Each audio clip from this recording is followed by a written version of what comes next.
afternoon, ma'am. Good afternoon. So we were discussing the bound, that is the asymptotic notation of any function, and we have discussed about the upper bound, lower bound, and the tight bound.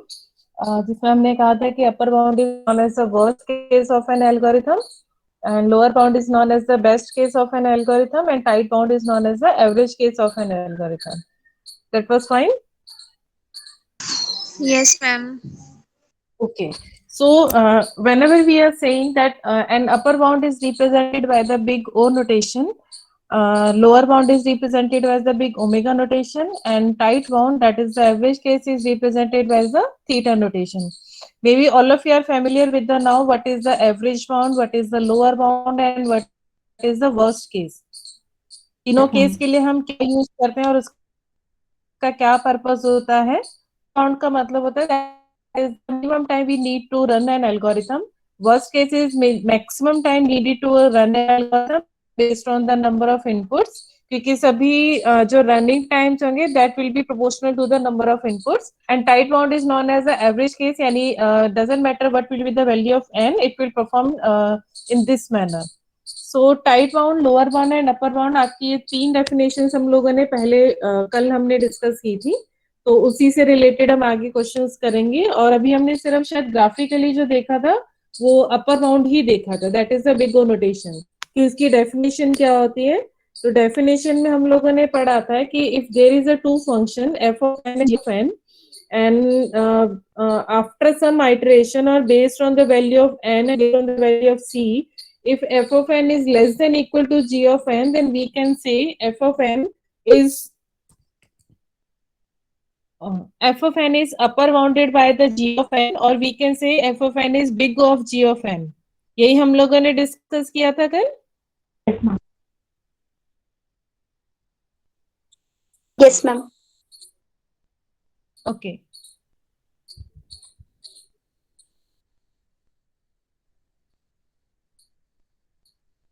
तो ये हम लोग discuss कर रहे थे कि upper bound किसे कहते हैं, यानी at the point of n आप यहाँ पे देखें कि एफ ऑफ एन की वैल्यू इससे पहले जी ऑफ एन से वैल्यू ग्रेटर है, but after this point whatever the value of n, और जो भी आपकी एन की वैल्यू होगी उस वैल्यू एन की वैल्यू के बाद में एफ ऑफ एन की वैल्यू लेस है और जी ऑफ एन की वैल्यू आपकी ग्रेटर है, then we say the f of n is upper bounded by the g of n, or then we can say f of n is big O of g of n.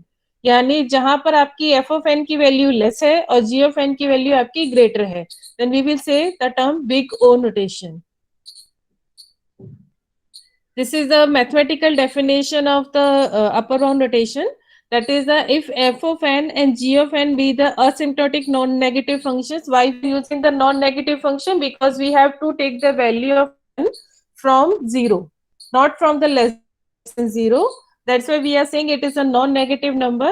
So f of n is in big O of g of n if there is a real positive constant c and positive integer n, यानी आपकी जो constant की value होगी और आपकी जो n की value होगी that will be the positive number such that for every n greater than equal to n, यानी आप जो भी आप n की वैल्यू वहां पे डिसाइड करेंगे उस n की वैल्यू के लिए, सो आपकी f of n की जो वैल्यू होगी that will be less than the g of n. ये हम लोगों ने एग्जांपल कल किया था. So, can we prove that n square is upper bounded by the big O of n? Can we prove that n square if f of n is equal to n square and g of n is equal to n, is there any n or is there any c? By using n and c, we can that n square is less than n. That is not possible. That is not possible क्योंकि कभी भी n square की value आपकी n से less नहीं हो सकती. So this is the lower bound definition and it is represented by the omega value. In the big O of notation, we say f of n is less than g of n. But in case of lower bound, the terms are reversed. It means you can check after having this value of n and using the some value of c, f of n is greater than g of n. इसका क्या मतलब है कि आपके upper bound के case में F of N की value जो होती है वो लेस होती है, और लोअर बाउंड के केस में आपकी एफ ऑफ एन की वैल्यू ग्रेटर होती है. तो you have to find the value of c again and the value of n. After that, f of n will become the greater than the c into g of n. Then we will say f of n is lower bounded by the g of n, or you can say f of n is the big omega of the g of n.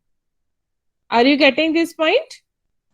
Yes, ma'am. यानी जब आपकी f of N की value less than है सी into ji of N से, it is a big O notation and we can say it is a upper bound value. But when f of n is greater than the c into g of n, then it is the big omega notation, and we will say then f of n is lower bounded by the g of n. This is the basic definition. Let f of n and g of n be the asymptotic non-negative number. The definition is same. Only the difference is that is the c into g of n is less than the f of n, or you can say f of n is greater than the c into g of n now. Okay? Yes, ma'am. So we will discuss this question, and this is the tight bound. In the tight bound because आपके पास में जो दो case होते हैं, upper bound and lower bound, दोनों के बीच में आपकी एक वैल्यू लाई करती है कि हम कहते हैं ना कि मैक्सिमम मतलब मिनिमम लो, हम एक एवरेज वैल्यू निकाल लेते हैं. So in case of tight bound, और you can say theta notation, what will happen in the theta notation, that is the f of n value will lie between the two g of n. One, यानी there will be the two constant but value of n will be the same. यानी आपके f of n की value जो होगी, you can see that there are two functions, one is d into gn, another is c into gn. You can also use the different notation like one is c into g1 n, यानी आप एक का नाम g1 दे सकते हैं, दूसरे का नाम आप g2 दे सकते हैं. तो उस केस में आप यहाँ पे देखो कि इस पॉइंट पर आने के बाद में आपके एफ ऑफ एन की जो वैल्यू है वो c into ji of N से ग्रेटर है. इसका क्या मतलब है आपका, कि आपका जो एफ ऑफ एन है वो c into ji of N से greater, it means it is lower bounded by the f of n. क्योंकि यहाँ पे एफ ऑफ सिर्फ इस वाले पोर्शन में, यानी जो आपकी ये वैल्यूज है, जहां पर आपका इस पॉइंट पर आने के बाद में आपके एफ ऑफ एन की वैल्यू जो है वो c into ji of N से ग्रेटर है. ओके? और c into ji of N से वैल्यू आपकी ग्रेटर किस केस में होती है? लोअर बाउंड के Lower केस में. bound.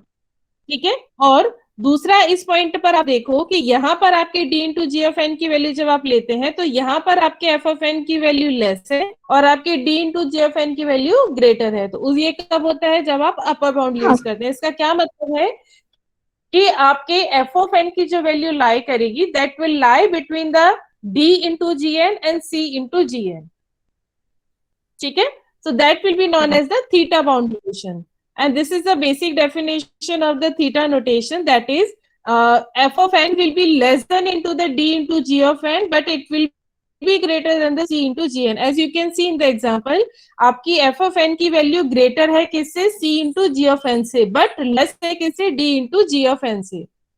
सो आपके एफ ऑफ एन की वैल्यू ग्रेटर है सी इंटू जी ऑफ एन से, एंड आपकी वैल्यू इससे लेस है D into ji of N से. Then we will say that F of N is tight bounded by the G of N for the value of C. यानी यहाँ पर अब आपके दो कांस्टेंट की वैल्यू निकलेगी, one is your c, another is your d. Okay.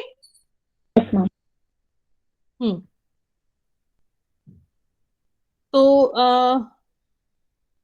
अब कुछ क्वेश्चंस करवाती हूँ मैं उसके बेस पे, फिर मैं आपको समझाती हूँ कि हमें आपकी सी की वैल्यू और आपकी एन की वैल्यू कैसे निकलती है.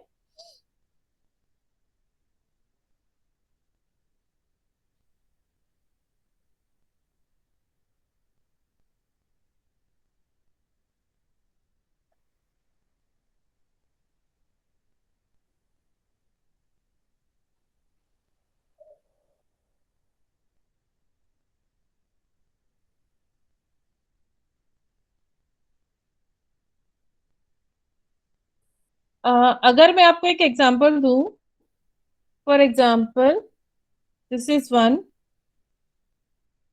One is less than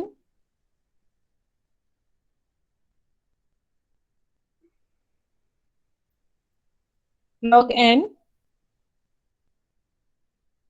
This is less than root n.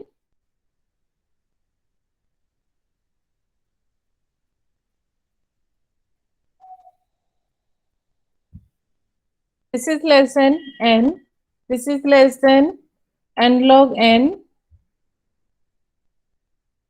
This one is less than n square.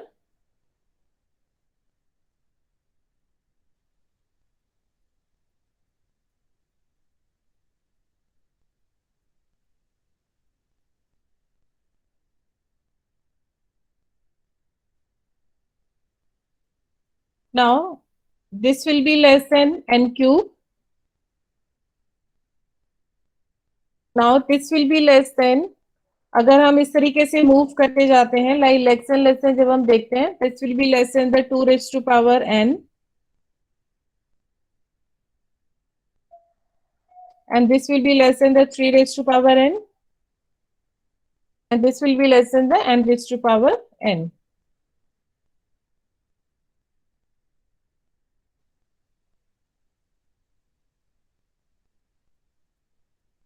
क्या ये ऑर्डर सही है?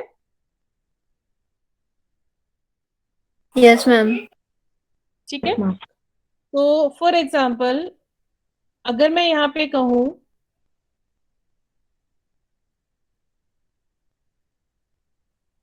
अगर मैं n को कंपेयर करके चलती हूँ, तो फॉर n के कॉरस्पॉन्डिंग अगर मैं देखूं, जो मेरा n है, n will be the average case, और n का जो लोअर बाउंड होगा what will be that is the root n, और उसका जो अपर बाउंड होगा what will be that is the n log n. क्योंकि अगर n के कॉरस्पॉन्डिंग में देखूं that n is greater than the root n, then it is lower bounded by the root n, but n is less than the n log n, so we can say it is upper bounded by the n log n. So if we are taking f of n is equal to n, then lower bound of this function can be root n, and best case can be the only n, and the worst case can be the n log n. Okay? Yes, ma'am. Is it Yes, clear ma'am. with all of you?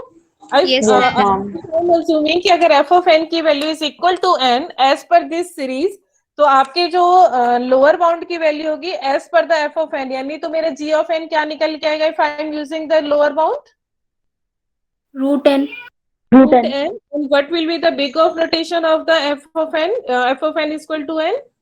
N log n. N log N n. log n. And what will be the theta notation for this f of n? N. N.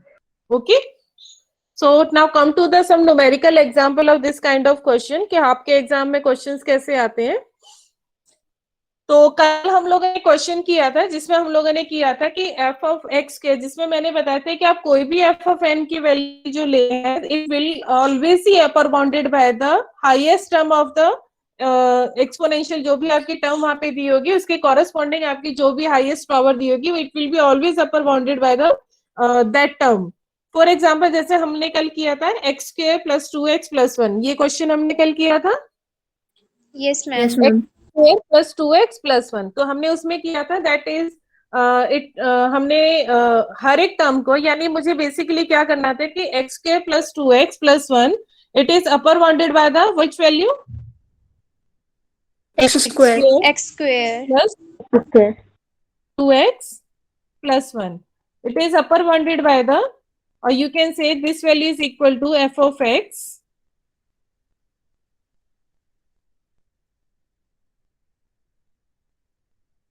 तो आपका जो g of x बनेगा that will be equal to x X square. square. Okay. और ये proof करने के लिए हमने क्या किया था कि हमने कुछ c की वैल्यू फाइंड आउट की थी और एक हमने n की वैल्यू फाइंड आउट की थी. To find out the value of c and to find out the value of n, what we have done, we basically x square, जो आपकी लेफ्ट हैंड साइड में टर्म्स हैं, हमने सारी left hand side के term को सारे जो आपकी हाईएस्ट पावर है उसके कॉरेस्पॉन्डिंग में यूज किया था. तो हमने क्या किया, less than equal to x square, we can use this also, x square plus x square, क्योंकि आपकी 2x is always less than the x square and 1 is always less than the x square. तो हमने यहाँ पे use किया था that is x square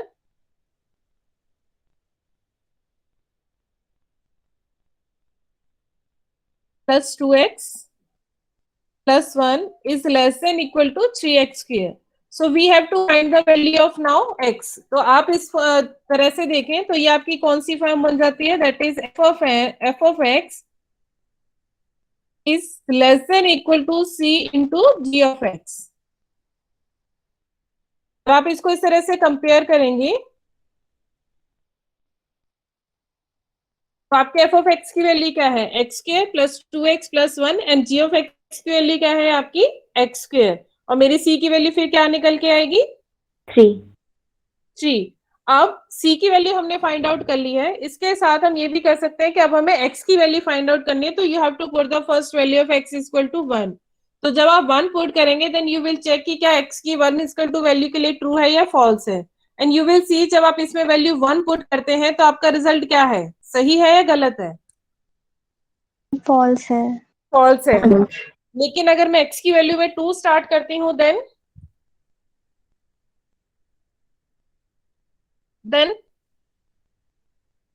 ma'am true है. Actually 2 है. इसका मतलब है we can say that f of x is upper bounded by the big O of g of x if c is equal to 3 and x is equal to 2. Okay ठीक है. दूसरा यहीं पर हमने क्या किया था, जैसे मैंने अभी यहाँ पे सिंगल x स्क्वायर लिखा हुआ है, इसकी जगह आप ये भी कर सकते हैं कि आपकी जो कोफिशिएंट यहाँ पे दिए गए हैं यानी जो x स्क्वायर दिया गया है 2 दिया है और 1 दिया है तो आपको इसी टर्म के साथ में आप हाईएस्ट कोफिशिएंट को यहाँ पे लिख सकते हैं. लाइक आपने यहाँ पे लिखा x स्क्वायर प्लस नेक्स्ट क्या है हमारा 2x है तो this can be also written as a 2x square क्योंकि मुझे सारी टर्म्स को यहाँ पे उससे छोटा दिखाना है तो this can be as the x square. तो in that case this value जो आपकी c की वैल्यू होगी वो क्या निकल जाएगी? 4. Yes ma'am. बट जब आपकी यहाँ पे c की वैल्यू 4 है then you can you have to check the value of x. Now for the x is equal to 1 will it be true? No ma'am. For x is equal to 1 क्या ये result सही रहेगा? No ma'am. नहीं होगा? Yes ma'am. रहेगा ना? हाँ. तो अगर आपकी c की वैल्यू 3 है तो दैट विल बी जो आपकी x की वैल्यू होगी that will be equal to 2. But अगर आपकी c की वैल्यू 4 है then in that case x की वैल्यू जो आपकी होगी that will be equal to 1. Okay. So in that तो आपको इसी तरीके से वहां पर हर एक की c की और आपको x की वैल्यू फाइंड आउट करनी है. इफ अगर x है तो x यूज करेंगे, n है तो आप n यूज करेंगे. क्लियर है? Yes ma'am. Yes, ma'am.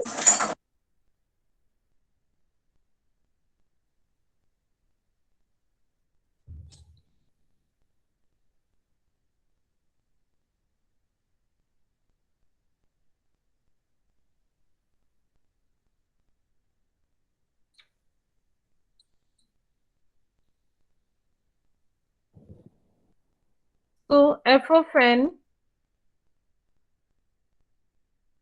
is equal to n plus 5. So you can decide what can be the g of n now. You can try this question. F of n is equal to 3n square plus 4n plus 1.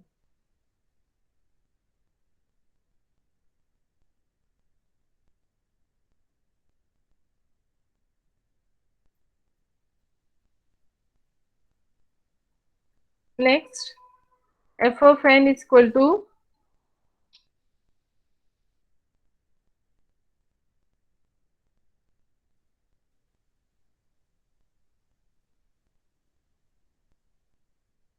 n square plus 4n plus 2. In this question, that is equation number 3, we have to find the upper bound, lower bound and the tight bound for this equation. यानी जो भी आपको f of n दिया गया है उसके corresponding आपको उसका lower bound, आपको उसका upper bound, उसका tight bound for which value c for which is true. ठीक है, तो फर्स्ट एंड सेकंड क्वेश्चन में आप पहले वर्स्ट केस निकालिए, यानी आप बिग ओ नोटेशन निकालिए, एंड सेकंड केस में आप तीनों उसके बाउंड निकाल के देखिए कि उसका लोअर बाउंड क्या होगा, अपर बाउंड क्या होगा और उसका टाइट बाउंड क्या होगा. Okay.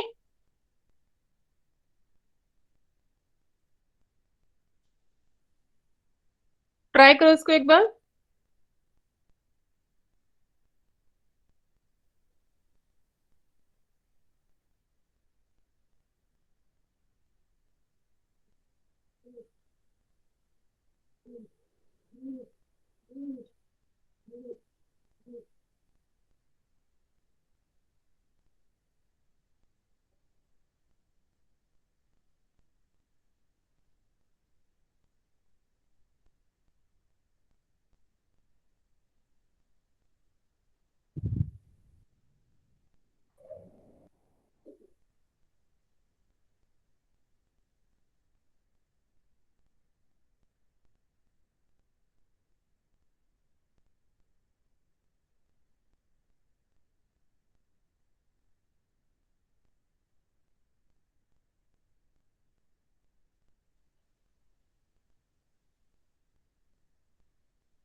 All of you, please try these four questions. We can discuss it now after doing this.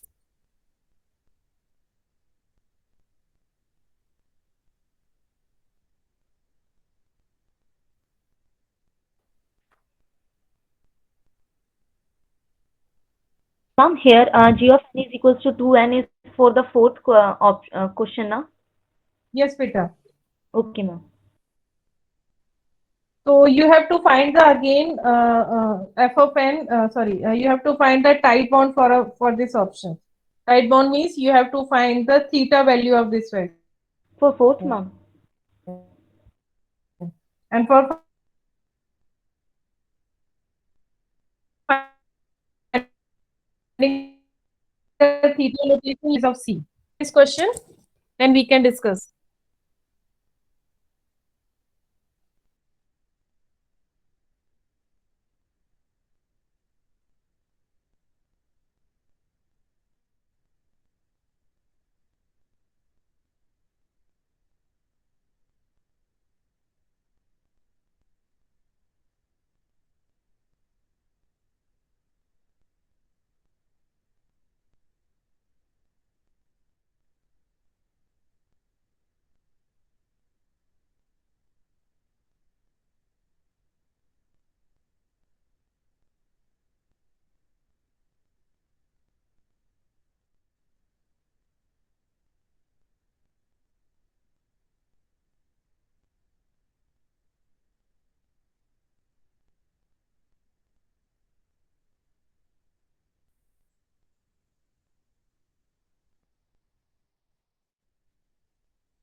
Done, beta?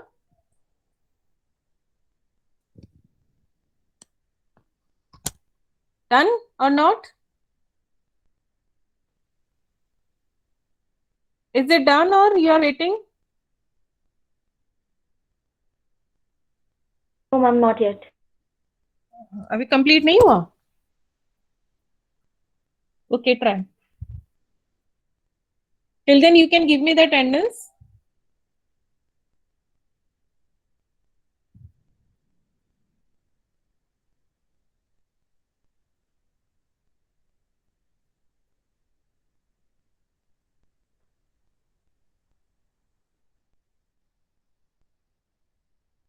आकृति, Aakriti, Present, ma'am. Ahana, Ahana, Aishwarya, Present, ma'am. Anam, Present, ma'am. Ananya, Present, ma'am. Anjali,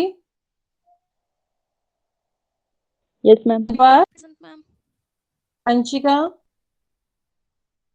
Present, ma'am. Asmi, Present, ma'am.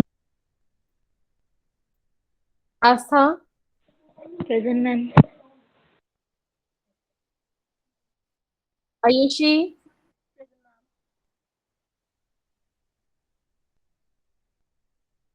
Ayushi, Bani, okay, Bhavna, Present, ma'am. Bhavna Chaturvedi,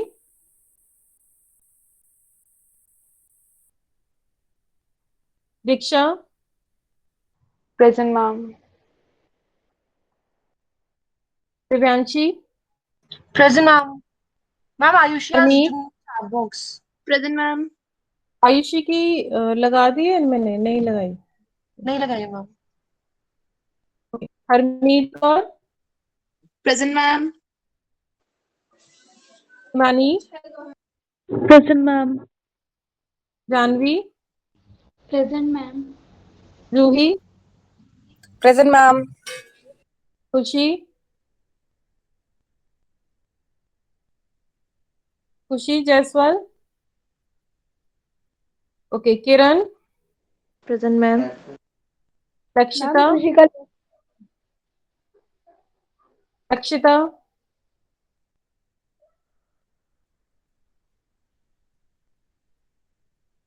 Lavina, Present, ma'am.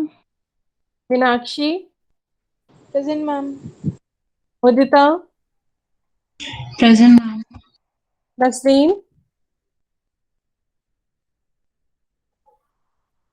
Nasreen बेटा, okay, Nishu,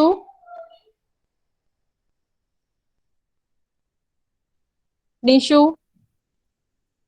Neha, Present, ma'am. Nehal Jain, Present, ma'am. Nisha Kumari, Present, ma'am. Nisha Tomar, Ma'am, present, ma'am. Nishu Rajput, Present, ma'am. Pallavi, Present, ma'am. Pallavi Kumari, She's also present. Siya, I think उसका left हो गया.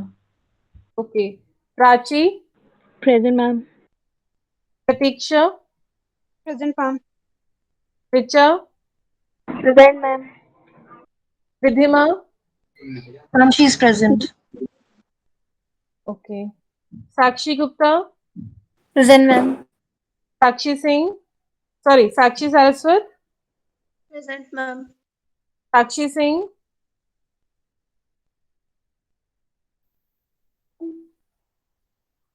साक्षी Singh is here, okay, Saloni, Saloni, Ma'am, Saloni is there. Shalini, Present, ma'am. Shreya Chand, Present, ma'am. Shreya Gupta,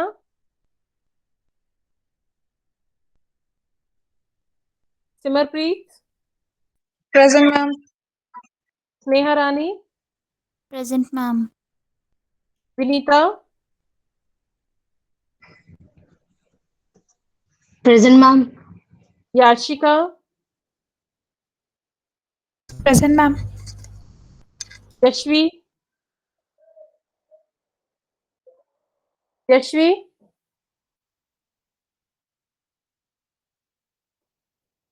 Darshita, Ma'am, she Ma'am, is she's present. Muskan. Present, ma'am. Okay.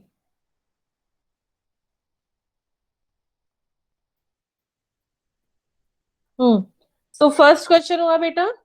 अच्छा, इसका जी of N क्या होगा? इसका जी of N क्या होगा फर्स्ट का? 15N. नहीं, पहले जी ऑफ एन बताओ क्या आएगा. मैम N होगा. एन होगा, करेक्ट है. अब सी की वैल्यू और एन की वैल्यू क्या होगी वहां पे? मैम C की वैल्यू 1 होगी, N की वैल्यू 15 होगी.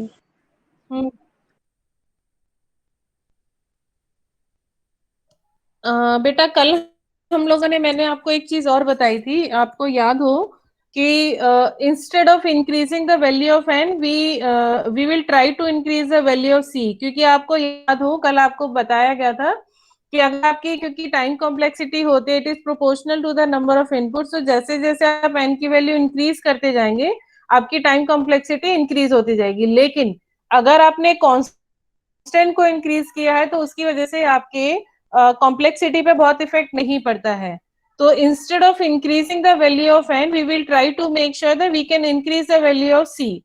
तो जहां पर ऐसा हो कि आपकी एन की वैल्यू लेस है और सी की वैल्यू ज्यादा है, तो उसकी बजाय आप करने की कोशिश, सॉरी, जहां एन की वैल्यू ज्यादा है और सी की वैल्यू कम है, इसकी बजाय आप कोशिश कीजिए कि आपकी सी की वैल्यू ज्यादा हो जाए और एन की वैल्यू आपकी कम हो जाए. ओके. मैम n की वैल्यू 1 और c की वैल्यू 16. Ma'am, n is equal to 1 and c is equal to And- 15. हाँ, this can be the right. क्योंकि we have to take the value of less, we have to start with the value from 1. तो आप n की value 1 जब आप लेते हैं तो for n is equal to 1 और c की वैल्यू अगर आपकी 15 है, then f of n can be the upper bound of the g of n. और g of n की आपकी जो वैल्यू होगी that will be equal to n. Okay. So in the next question, what can be the value of c? Ma'am, 8. 8. Ma'am ये N कैसे आया G of N? कल आपको मैंने बताया था कि जब कभी भी हम किसी भी फंक्शन का अपर बाउंड निकालते हैं तो आपकी जो वेरिएबल उसमें दिए गए हैं, उस वेरिएबल में जो आपकी हाईएस्ट टर्म आपको गिवन होगी that will be the upper bound of this value. यानी आपकी फंक्शन में वैल्यू क्या है? 10 n + 5. n की हाईएस्ट पावर क्या है आपकी वहां पे? 1. 1. तो इसका मतलब है कि आपका जो g ऑफ n होगा वो आपका वहां पे n होगा. अगर मान लो ये 10 n² होता तो g ऑफ n जो होता वो आपका n² होता वहां पे. आपने जैसे कई भी क्वेश्चंस किए थे जिसमें हमने x² Yes, ma'am, yes. + 2x + 1 किया था, तो उसमें हमारा जो g ऑफ n निकला था वो आपका x² ही निकला था. ठीक है. तो जो Yes, भी ma'am. आपका वेरिएबल वहां पे दिया गया है उसके कॉरेस्पॉन्डिंग जो आपकी हाईएस्ट टर्म है that will be the upper bound of this value. So in the next question, 3n² plus 4n plus 1, what will be the value of c and what will be the value of n? Ma'am N C square. is 8. n और c N is 1. half. G of n will be equal to the n². Value of c is equal to 8. Ma'am, 8. 8 and value of n is equal to Ma'am, 1. 1. Right. So in the next question, f of n is equal to 10n² plus 4n plus 2. First tell me the upper bound of this function. Ma'am, 15. n square. Okay, upper bound will be the n², but what will be the value of c and n? Ma'am, c is equal to 15 and n is equal to 1. C is Ma'am, equal to 15. 16. C की वैल्यू. 16. Okay, 16. Ma'am okay, no 16. Tell me, आपने जो 16 use किया है, ठीक है, वो 16 भी करेक्ट ऑप्शन है वहां पे कि आपकी n की वैल्यू 1 है, और जो आपकी c की वैल्यू है वो आपकी 16 है। क्या आपने इसे c की लेस वैल्यू ट्राई की है?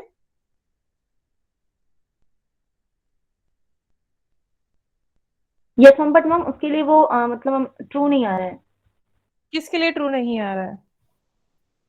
फॉर 15 एन स्क्वायर, अगर हम सी से कम ले रहे हैं तो। अच्छा, 15 लेते हैं तो हमारा वो c की वैल्यू अगर हम 15 लेते हैं तो वो ट्रू नहीं है, एन अगर 1 ले और सी 15 ले तो ही ट्रू है ये।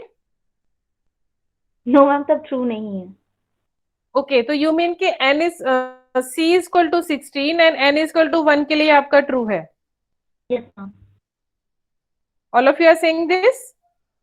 मैम बट n की वैल्यू Yes, ma'am. होते हैं ना, इसलिए n की वैल्यू 1 लिया। हाँ, ओके, ठीक है। और what can be the lower bound?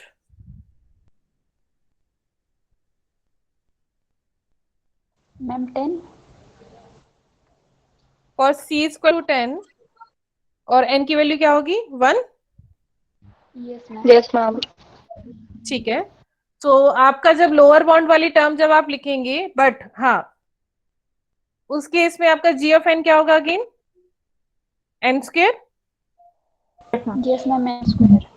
तो इसका मतलब क्या है कि जब आप यहाँ पे अपर बाउंड यूज करें तब भी g ऑफ n आपका n स्क्वायर है, जब आप लोअर बाउंड यूज करें तब भी आपका g ऑफ n जो है वो n स्क्वायर है। इसके साथ साथ लेकिन f ऑफ n को जब आप बड़ा दिखा रहे हैं, यानी आपका अगर मैं कहूँ कि c1 into ji of n अगर हम यूज कर रहे हैं, तो उस वाले केस में आपकी c की वैल्यू वहां पर 10 है, लेकिन जहां पर आप उसको लेस दिखा रहे हैं उस वाले केस में आपकी c की वैल्यू 15 है। But in both the cases, value of n will be greater than equal to 1. Okay? यानी एक कांस्टेंट आपका 10 है, उस वाले केस में आपकी f ऑफ n की वैल्यू ग्रेटर है। जब आप c इक्वल टू 15 ले रहे हैं उस वाले केस में आपकी f ऑफ n की वैल्यू लेस है, और आपकी n की वैल्यू दोनों ही केस में आपकी 1 है। ठीक है? Yes ma'am. ठीक है बेटा, all of the please, all of the student please also respond. क्या ये टर्म क्लियर है? Yes, ma'am.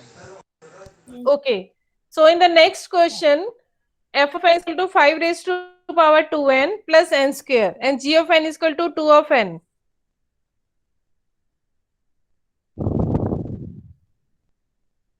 First try this the upper bound of this question.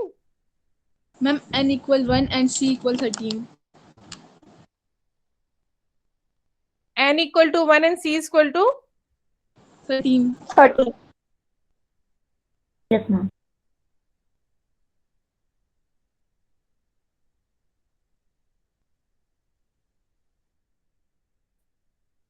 Less value के लिए नहीं है ये। सी लेस के लिए, सॉरी मैम। n की वैल्यू 1 तो ठीक है,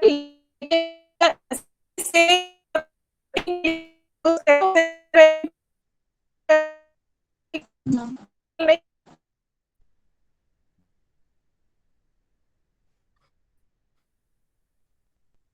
एक बार c की वैल्यू 6 रख के देखो।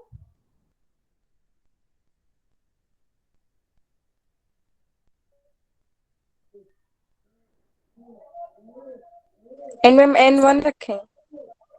और तुमने n क्या लिया है? n तो Ma'am, तुमने 1 ही लिया है ना? Yes, ma'am. n तुमने 1 ही लिया था, लेकिन तुम कह रहे हो कि c इक्वल टू तुम्हारा 13 है। 1. And I am saying please try this c is equal to. So what will happen? 5 raised to power 2n plus n square Yes, ma'am. is less than equal to 6 raised to power 2n.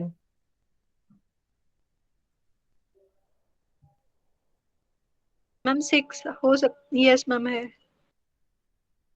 क्या 6 के लिए true है?